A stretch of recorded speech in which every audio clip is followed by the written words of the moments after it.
The sound of buzzing clippers tore through the quiet morning air. At first, I thought it was my neighbor doing some early yard work. But when I looked out my kitchen window, my stomach dropped. There, standing right in the middle of my front yard, was her HOA Karen. She wasn't just trimming a few stray branches. No, she was hacking away at my perfectly sculpted hedges, the ones I had been growing for 8 years, shaping them into a thick, lush green wall that gave me privacy from the street. She had a smug look on her face, one hand on her hip, the other clutching the electric hedge trimmer like she was about to win Gardener of the Year. "Excuse me?"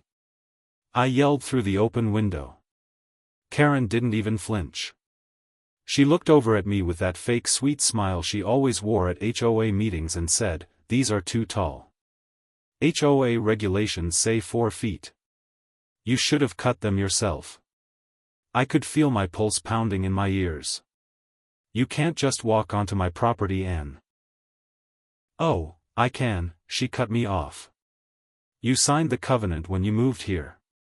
This is just community maintenance." She emphasized the last 2 words like she was doing me a favor. Before I could even get my shoes on to run outside, another branch fell to the ground. A whole section of the hedge, gone. My privacy, shredded. And right there, I decided something. Karen had no idea who she was messing with. Because if she thought she could trespass, vandalize my property, and get away with it, she was about to learn that I wasn't just a homeowner. I was a CPA. And I knew exactly where the HOA kept their financial skeletons. But before we get to that, you should know this didn't start with the Hedges. No, this started months ago, with something a lot smaller, and a lot uglier. I moved into Willow Creek Estates 3 years ago. I'd been looking for a quieter neighborhood after living in the city, somewhere I could sip coffee on the porch without hearing traffic all morning. Willow Creek looked like something out of a postcard, big oak trees lining the streets, neatly painted mailboxes, and houses with perfect lawns. It also came with an HOA, which I didn't think much about at the time. The rule seemed harmless enough: keep your lawn trimmed, no loud parties after 10 p.m., stuff like that. The first time I met Karen was at my welcome visit.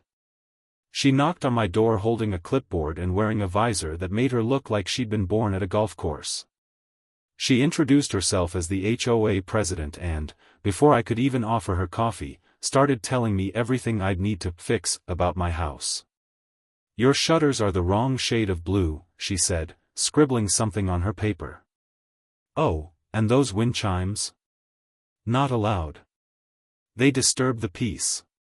I remember thinking, disturb the peace? This woman's personality was disturbing the peace. But I smiled politely and nodded, figuring it wasn't worth making enemies my first week. At first, I played along. I repainted my shutters. I took down my wind chimes. I even swapped out my mailbox because she said the wood looked too rustic. But the kindness I showed her didn't go both ways. One Saturday morning, about 2 months later, I got a letter in the mail from the HOA. A fine. For $50. The reason? My garbage cans were visible from the street for an entire hour after collection day. I paid it, annoyed but not furious. I thought, fine, maybe that's on me. But then the fines kept coming. One for weeds that were actually just wildflowers I'd planted. One for faded numbers on my curb that looked perfectly fine to me. One for unapproved plant growth in my side yard, because apparently sunflowers are a threat to property values. Each letter had Karen's signature at the bottom. And each time, I swallowed my frustration and tried to be the bigger person. But then one afternoon, I saw her walking along my driveway with a tape measure, measuring the distance between my garden fence and the sidewalk. No notice. No knocking. Just strutting onto my property like she owned it. That was the first time I told her, "Karen, if you step on my property again without permission, we're going to have a problem." She laughed. It was the kind of laugh people use when they think you're bluffing. Weeks went by. I started hearing from other neighbors, how Karen fined an elderly couple because their porch light bulb wasn't bright enough, how she ordered someone to repaint their house twice in 1 year because she changed her mind about the approved color palette. She didn't run the HOA like a community. She ran it like a personal kingdom. Still, I kept my distance, until the day she crossed the one line I told her not to. It was a Tuesday morning. I'd taken the day off to work on my hedges, the ones I planted for privacy and shade. They weren't just plants to me, they were something I'd nurtured since the day I moved in. They framed my yard, kept my porch cool in the summer, and made my home feel secluded from the busy street beyond. But when I stepped outside that morning, hedge trimmer in hand, ready to do some light shaping, I froze. Half of the hedges were already on the ground. Fresh cuts. Branches everywhere. And there she was. Standing in my yard. Grinning. Snapping off another branch like it was nothing. I tightened my grip on my own trimmer, my voice sharp. Karen. What are you doing? She barely looked at me, muttering, HOA regulations, dear. 4 feet. Yours were 6. I walked toward her, my heart pounding, the sound of the motor still buzzing in my ears. She didn't stop. Didn't apologize. And then, she turned the trimmer toward the last untouched section. That's when it happened. She made the cut that changed everything. The cut that would turn a petty neighborhood spat into a full-blown war. The cut that would make me dig into every dollar this HOA had ever spent. The cut that would make Karen wish she'd never picked up a pair of hedge clippers. And as that final branch fell to the ground, I knew exactly what my next move would be. I didn't say a word. Not one. I just stood there, staring at the bare gap in my hedges where my privacy used to be. The air felt heavy, and my hands were trembling, not from fear, but from trying to keep myself from blowing up on the spot. Karen smirked, wiped a bit of hedge dust from her visor, and walked right past me as if she hadn't just vandalized my property in broad daylight. You're welcome, she said under her breath, like she'd done me a favor. She strolled down my driveway, trimmer still in hand, leaving behind the shredded green mess for me to clean up. I stood there for a long time. My neighbor, Mrs. Jensen, peeked her head over her fence and whispered, "Oh honey, she's done it now." Her voice carried this mix of sympathy and fear, like she knew exactly what kind of storm was about to roll through Willow Creek. That night, I sat at my desk and pulled out my old laptop. I had worked as a certified public accountant for 15 years before switching to freelance consulting. I knew my way around financial statements like most people know their way around a TV remote. And guess what? HOA financial reports are public to their members. The moment I logged into the HOA's online portal, I was stunned. Not because the reports were hidden, they weren't, but because they were a mess. Transactions were all over the place, vague expense descriptions like miscellaneous community needs and administrative fees worth thousands of dollars. And then there were the checks. Oh, the checks. One written out to cash for $2,000. Another to a company name I didn't recognize but sounded suspiciously like something Karen could have made up. I didn't have proof yet, but my gut told me there was something rotten in the books. And I wasn't going to stop until I found it. Of course, life in Willow Creek didn't grind to a halt just because I'd decided to start digging. A few days later, I was out front raking up what was left of my hedges when a man in a blue hoodie walked past with his dog. He stopped, looked at the mess, and said, "Let me guess, Karen?" "Yeah," I sighed. She decided my hedges didn't meet regulation height. He gave me a knowing smile. She fined me for leaving my car in my driveway overnight. My own driveway. He shook his head. She's been doing this for years. Everyone hates it, but no one fights her. That sentence stuck with me, no one fights her. Maybe they didn't have the time, the energy, or the skills. But I did. Later that afternoon, I went to the community park to clear my head. The kids were running around the swings, their parents chatting under the pavilion. For a moment, I forgot about Karen entirely and just soaked in the warmth of the day. It reminded me why I'd moved here, to have peace, a sense of belonging. But as I walked home, I passed the HOA notice board. A fresh flyer was pinned to it. Annual HOA Financial Review, members welcome to observe. The date? 2 weeks from now. I smiled. Perfect. The next morning, a thick envelope arrived in my mailbox. The return address? Willow Creek HOA. Inside was a letter from Karen herself. She'd written me up for yard debris left for more than 24 hours, attaching a $75 fine for the branches she herself had cut down. I couldn't help but laugh. Not because it was funny, but because it was so perfectly Karen: break something, then punish you for not cleaning it up fast enough. But here's where things shifted from petty to extreme. That same afternoon, while I was inside working on a client's taxes, I heard footsteps in my yard again. I grabbed my phone and headed to the front door.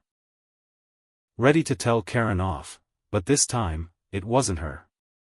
It was 2 men I'd never seen before, wearing bright orange vests, holding chainsaws. And they weren't looking at the hedges. They were looking at my oak tree.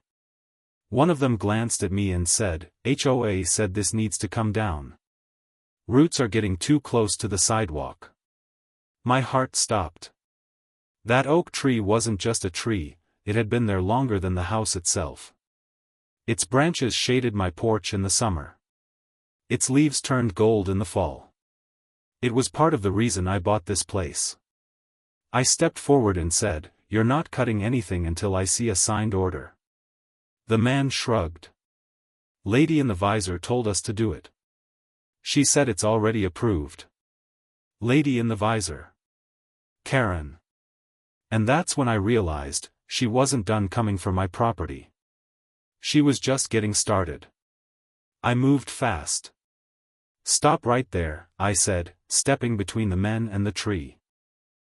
"If you so much as touch a branch, I'm calling the police for trespassing." They hesitated, chainsaws still in hand, looking at each other like they'd walked into something they didn't sign up for. One of them muttered, "We were told this was HOA property." "It's not," I said firmly. "This tree is on my land. You're about 3 feet inside my boundary line. Unless you have a court order or my written permission, you're breaking the law." That was enough to make them back off. They packed up, mumbling something about needing to check with the office, and walked down the street toward their truck. But I knew exactly what check with the office meant. Karen was about to find out she'd lost this round. I stood on my porch, watching them go, and I caught movement down the block. There she was. Karen, in her ever-present visor, arms crossed, glaring at me like I'd just stolen the crown jewels. When our eyes met, she gave me this little smirk that made my skin crawl. She turned and walked away without a word. That night, I sat at my desk again. If she thought sending men with chainsaws would scare me, she didn't know me at all. I dove deeper into the HOA financial records. This time, I printed them out and started highlighting every strange expense. There were a lot of highlights. Thousands spent on landscape consulting that didn't match any actual work done in the neighborhood. Monthly payments to a vendor that didn't seem to have a website, phone number, or physical address. A $900 refreshment budget for board meetings that I knew for a fact consisted of a single plate of cookies and a jug of lemonade. And every single check was signed by Karen. Still, I didn't have enough to accuse her of anything serious, not yet. But I could see the threads. All I had to do was start pulling. The following weekend, the neighborhood had a small gathering at the park, a potluck that was supposed to build community spirit. Normally, I avoided these events because they were just Karen's chance to parade around like she was the mayor. But this time, I went. I brought a big pan of baked mac and cheese, partly because I knew people loved it, partly because I needed an excuse to mingle. As soon as I got there, I saw it, Karen holding court under the pavilion, surrounded by her little circle of HOA board loyalists. She spotted me and her smile tightened. I made my way around, chatting with people, asking light questions about the HOA. That's when I started hearing stories.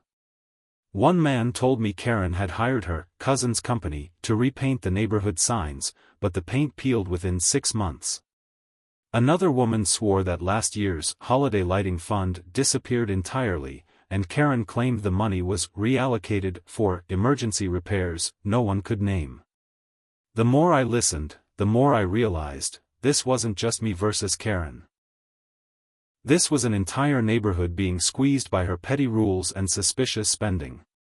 I was still in the middle of a conversation with an older gentleman when the pavilion microphone screeched to life. Karen was standing there, tapping it for attention. "Good afternoon, Willow Creek," she said cheerfully. "Just a reminder, next week is our annual financial review meeting. And as always, I look forward to seeing our wonderful members there." Then she looked right at me. "I especially encourage anyone who's had questions about our community's finances to attend." Her voice had that sugary sweet venom to it, like she was daring me to show up. I smiled back and gave her a little wave. She didn't know I was already planning to walk into that meeting armed with more than just questions. The potluck was winding down when I overheard something that made me stop mid-step. 2 of Karen's board members were standing off to the side, talking in hushed tones. "I'm telling you," one said, "if she thinks she can just move that money without a vote, she's out of her mind." "Keep your voice down," the other warned. "You know she'll come after you." My stomach tightened. "Move that money? What money?" I tried to casually get closer, but they noticed me and clammed up instantly, walking away without another word. It was like they were afraid of being caught talking to me. That night, as I was putting my dishes away, I heard a loud thud outside. When I opened my front door, I froze.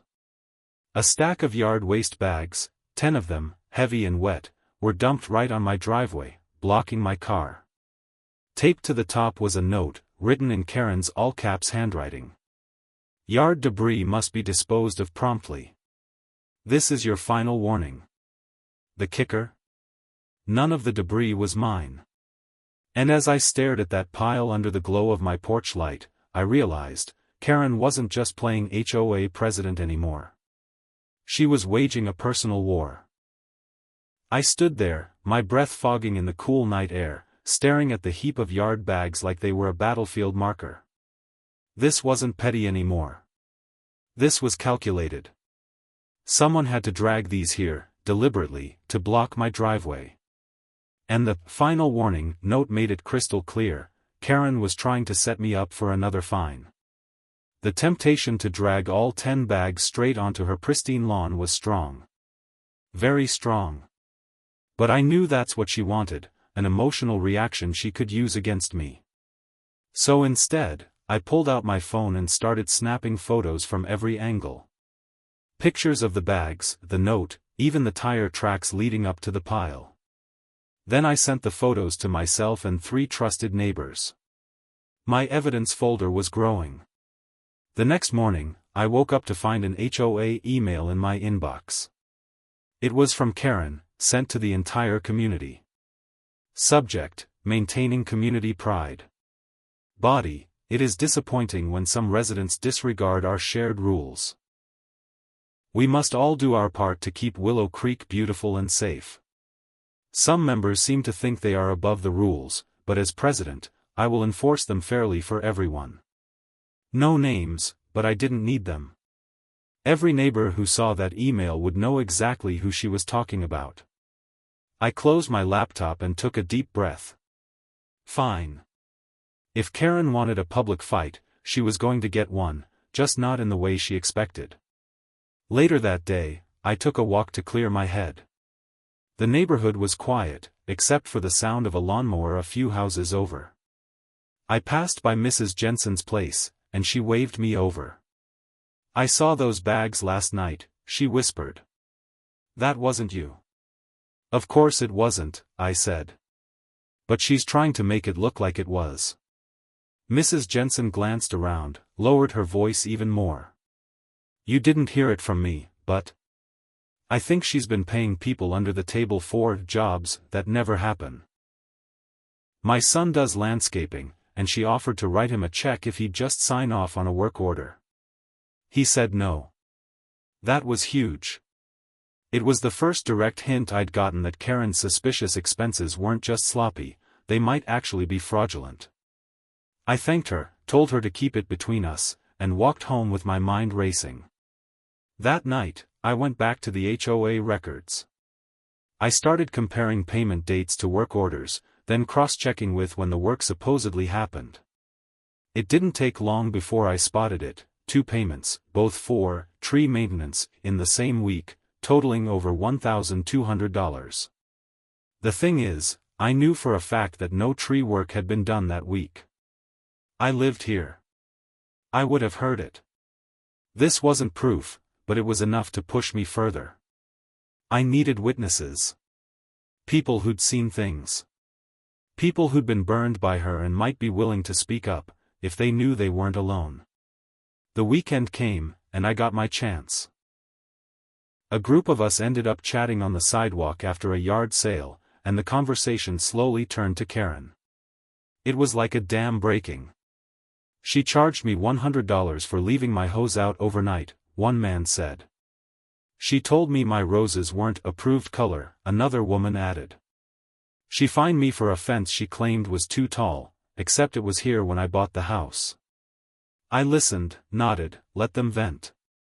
Then I said, "What if we didn't just complain? What if we actually did something about it?" They looked at me like I'd just suggested we storm City Hall. But before anyone could answer, a sharp voice cut through the air. Well, Karen said, walking up with her visor tilted low. "What are we discussing here? Something I should know about?" Her smile was tight, her eyes scanning each of us like she was memorizing faces for her hit list. I didn't flinch. "We were talking about the upcoming financial review. I'll be there." "Oh, I'm counting on it," she said, her tone dripping with challenge. Then she turned on her heel and walked away, her little HOA clipboard tucked under her arm. I thought that was the end of it for the day, until I came home from running errands the next afternoon and saw something that made my stomach twist. A large, bright orange notice was taped to my front door. HOA compliance warning, property in violation. Reason, unauthorized structure on premises. The unauthorized structure in question? My garden shed. The same shed that had been here since before I even bought the place. And scrawled at the bottom, in Karen's unmistakable handwriting, was a single sentence. "Remove within 7 days or HOA will remove it for you." I stood there gripping the paper, the words blurring in my vision. She wasn't just pushing the line anymore. She was threatening to cross it completely. I tore the notice off my door and stormed inside, my hands shaking, not from fear, but from fury. The idea of Karen touching my shed, let alone tearing it down, was laughable, but also dangerous. I knew her type. She'd find someone willing to do it if she thought she could get away with it. I went straight to my desk, pulled out the folder where I'd been keeping my HOA evidence, and slid the new violation notice inside. It was getting thick, full of photos, emails, financial printouts, and now a direct written threat. That night, I couldn't sleep. Every time I closed my eyes, I pictured waking up to the sound of power tools and seeing my shed in pieces on the curb. So I set an alarm for 5 a.m. and made a plan. At dawn, I was outside with my phone, recording a slow video of my property, hedges, shed, everything. I narrated the date and time, making sure I had proof of the shed's condition in case she tried anything while I wasn't home. Then I sent the video to my cloud storage and backed it up twice. If Karen wanted a war, she was about to realize I came prepared for one. Later that morning, I stopped by the local hardware store and picked up a motion-activated security camera. By noon, it was mounted on the side of my house, facing the shed and the backyard gate. If anyone so much as stepped onto my property, I'd know instantly. My neighbor across the street, Henry, watched me install it and wandered over. "This about the notice?" he asked. "Yeah," I said. "She thinks she can tear it down." Henry shook his head. "She's tried that before. Claimed my patio furniture was an unapproved addition. I told her she could take it, if she brought a police escort. She backed off." I smiled. "Good to know." Henry leaned closer. "You're not the only one keeping notes. I've got copies of old HOA budgets in my garage. Things don't add up." That caught my attention. "Can I see them?" He grinned. "Come by tonight. I'll dig them out." That evening, I walked into Henry's garage and felt like I'd just stepped into an archive. He had boxes labeled by year, each full of meeting minutes, budget breakdowns, and financial statements. We spread them out on a folding table and started flipping through. It didn't take long to spot the patterns. Just like the current records, there were vague expenses, inflated payments to the same mysterious vendors, and big gaps between approved budgets and actual spending. One entry made my stomach drop: the special landscaping project, from 3 years ago, listed at $7,500. Henry told me the project was supposedly to plant new flower beds at the entrance to the neighborhood. Except, there had never been any new flower beds. This was more than sloppy bookkeeping. This was a trail. I left Henry's place with a stack of copies and the growing certainty that the upcoming HOA financial review meeting was going to be the most important day Willow Creek had seen in years. But Karen must have sensed I was closing in, because the next day, she struck again. I was in the middle of making lunch when I heard loud banging outside. When I opened the door, I saw 2 uniformed code enforcement officers walking up my driveway. "Ma'am, we've had a complaint about unpermitted construction on your property," one of them said, holding a clipboard. "Construction? There's no construction here," I replied. They led me to the side yard and pointed at my compost bin. "This?" I said, half laughing. "It's a compost bin. I bought it at the garden store." "HOA filed the report," the officer said flatly. "We're required to check it out." I could feel the heat rising in my face. "You're welcome to inspect it. But this is nothing more than a plastic bin for food scraps and leaves." They glanced at each other, clearly realizing this was a waste of their time. One of them scribbled, "No violation," on the form, apologized, and left. I stood there watching them go, the wind whipping at my hair, thinking about how far Karen was willing to go to harass me. She wasn't just using HOA fines anymore, she was dragging in outside authorities to try and intimidate me. And that's when I made my decision. The gloves were coming off. I was done waiting for the meeting. I was going to gather every piece of evidence I could find, talk to every neighbor she'd wronged, and walk into that review with enough proof to tear her entire operation apart.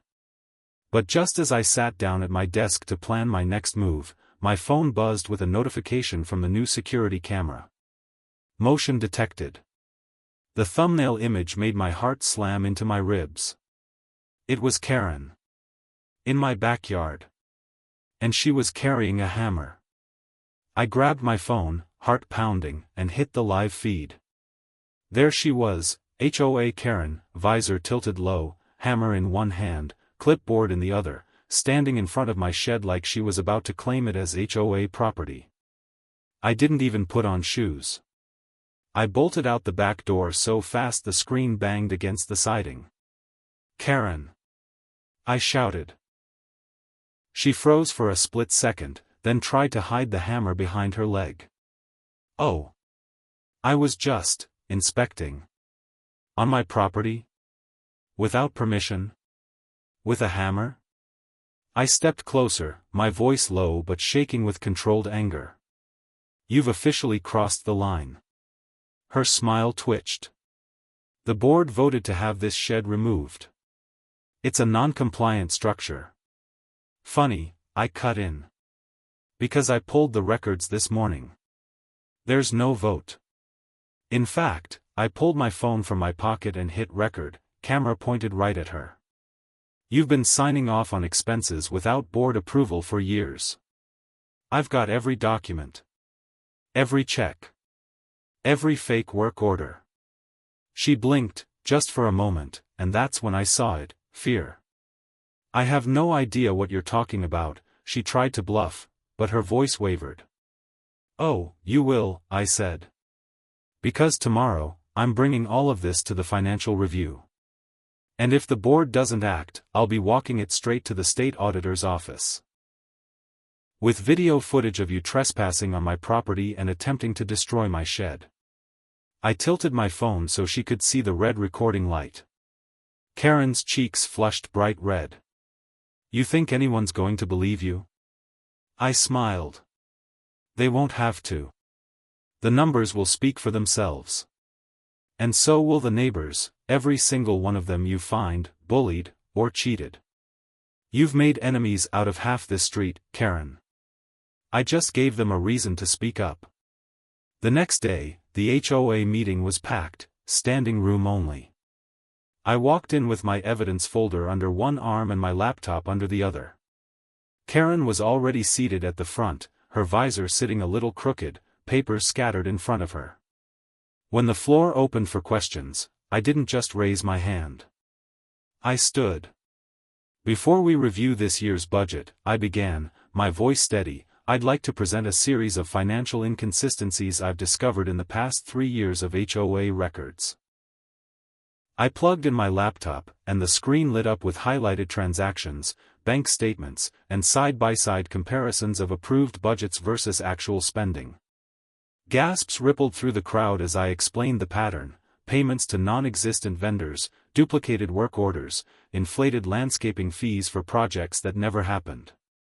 And then, the piece de resistance, the video footage from my security camera. There was Karen, in my backyard, hammer in hand. There was her voice on the audio, admitting she planned to remove my shed. The room went silent. A man in the back finally said, "That's illegal." Karen stammered, "This is a misunderstanding." But it was too late. Neighbors started shouting over each other. Stories poured out, about fines for imaginary violations, harassment, and threats. Even 2 of her own board members admitted they'd been pressured to sign blank checks. Within 15 minutes, a motion was made to remove her as president. The vote was unanimous. I wish I could say Karen went quietly, but she didn't. She slammed her clipboard on the table, muttered something about ungrateful people, and stormed out of the room. The very next week, the board appointed an interim president, someone who actually listened to the community. They asked me to help with a full audit of the HOA's finances. And I agreed. Because if there was one thing I learned from all of this, it's that bullies like Karen thrive in silence. Once you shine a light on them, they shrink fast. A month later, the neighborhood felt different. People smiled more. Kids played in the park without Karen barking at them about noise levels. The hedges I'd replanted were growing again, thick and green. My shed still stood, untouched. Mrs. Jensen stopped by one afternoon with a plate of cookies. "You know," she said, "you didn't just save your own yard. You saved the whole street." I laughed. I didn't save anyone. I just did what I do best, follow the numbers. She winked. "Well, thank goodness you did. And thank goodness you moved here." And as I sat on my porch that evening, sipping coffee and watching the sun dip behind my oak tree, I thought about how it all started, with one petty woman and a pair of hedge clippers. She thought she could take my privacy. Instead, I took her power. And I made sure she'd never get it back.